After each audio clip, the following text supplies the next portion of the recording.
Сайн байцгаана уу? Арилжааны академид тавтай морил. Өнөөдөр бид алтанд хөрөнгө оруулах хамгийн түгээмэл хэрэгсэл болох алтны ETF-ийн талаар ярилцъя. Энэ нь танд үнэт металлыг хадгалах шаардлагагүйгээр хувьцаа арилжаалахтай адил хялбараар алтанд хөрөнгө оруулах боломж олгодог. Алтны ETF гэж юу вэ? Энгийнээр хэлбэл энэ нь алтны үнийн хөдөлгөөнийг дагдаг хөрөнгийн бирждээр арилжаалагддагсан юм. Та үүний хувьцааг худалдаж авснаар алт эзэмшиж буйтай адил үр дүн гарна.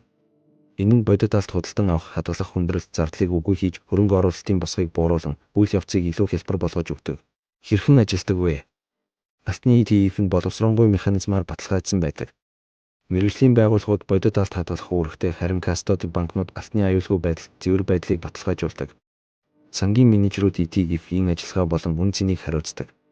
Хөрөнгө оруулагчийн хувьд та зүгээр л бирждээр хувьцааг худалдаж авах, зарахад хангалттай бөгөөд энэ нь хялбар ил тод процесс юм. Алтны ETF 3 үндсэн төрөлтэй. Нэгдүгээр төрөл нь бодит алтны ETF юм. Жишээлбэл хамгийн алдартай GLD-ийн сангийн агуулгад хадгалагдаж буй жинхэнэ алттай шууд уялдаатай бөгөөд алтны үнэтэй хамгийн ойр хөдөлдөг. Хоёрдугаар төрөл нь алтны фьючерсийн ETF бөгөөд эдгээр нь фьючерсийн гэрээнд хөрөнгө оруулдаг ба хэлбэлцэл өндөртэй байж болох тул богино хугацааны арилжааны мэргэжилтнүүдэд тохиромжтой. Гуравдугаар төрөл нь алт олборлолтын компанийн хувьцаанд хөрөнгө оруулдаг алтны уурхайн ETF-үүд юм. Жишээлбэл GDX зэрэг нь алтны үн болон компанийн үйл ажиллагааны нөхцөл хоёулангийнх нь нөлөөлөлд бүрддэг.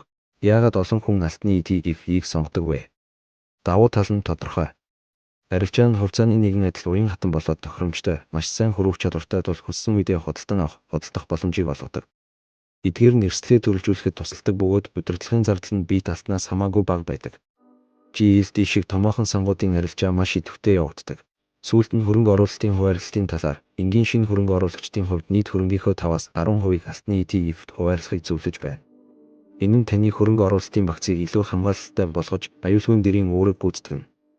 Хамгийн гол нь урт хугацааны тодорхой зорилго бүхий бага зардалтай санд хөрөнгө оруулах юм. Алтны ETF нь алтны хөрөнгө оруулахад зориулсан бага босготой, маш ил тод тохиромжтой сейф юм.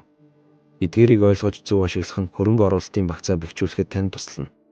Дараагийн удаа уулзцгаая.